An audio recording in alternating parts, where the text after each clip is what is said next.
Kung unsay rason nga nganong nipirma ko sa katong pag-forward sa impeachment complaint sa VP Sara ngadto sa Senado. Nikuyog ko sa 240 kabuok nga mga congressman. Ngadto sa Kongreso, 306 may kabuok, 306.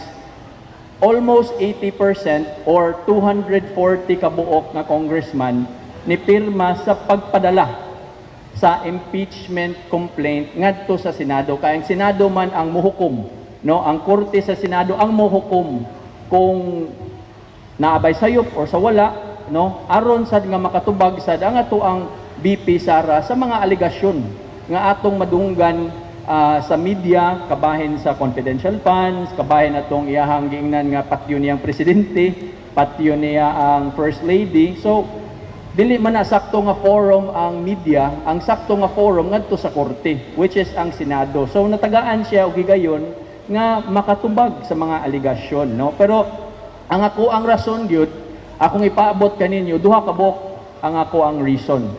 Ang number one reason gyud nganong nipirma ko sa pagpahatod sa impeachment complaint ngadto sa Senado. Number one reason, labaw sa tanan nga mga reasons, tungod ninyo.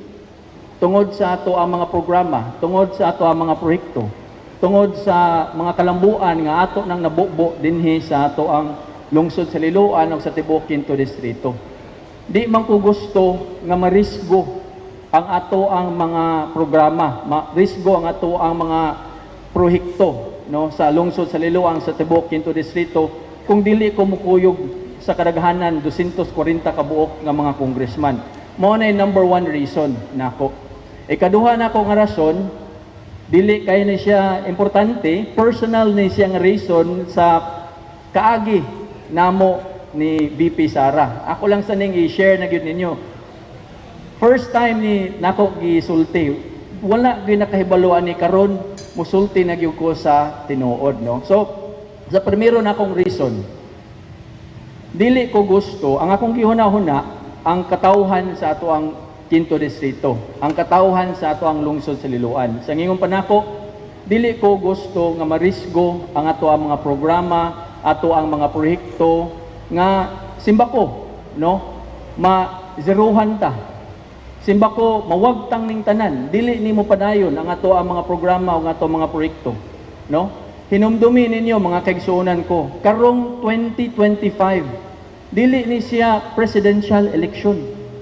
Walay tay bag-ong presidente ikahuman sa Mayo 12, 2025. Ang presidente nato nga naglingkod karon, ang vice presidente nato nga naglingkod karon, mao ra gyapon ang presidente o ang vice presidente ikahuman sa eleksyon sa Mayo 12, 2025. Kung pananglitan, dili ko mukuyog sa kadaghanan ngadto sa Kongreso.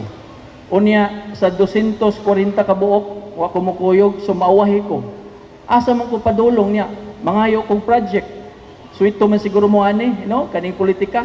Mangayo kong project, asa man ko padulong. Masiruhan ko, dili ko makahatag og ayuda para sa tuwa mga mananagat. Kibaw ba mo, 16,000 kabuok ang scholars nato sa Quinto Distrito. 16,000 kabuok nga naglaom nga matagaan silang tabang gikan sa gobyerno aron nga makatiwas sila sa ilahang pagskwela. Tabang para sa tuwa mga solo parents, tabang para sa to ang mga PWDs, tabang sa to ang mga vendors, tabang sa to mga drivers, suporta sa to mga BHW, sa ato ang mga tanod.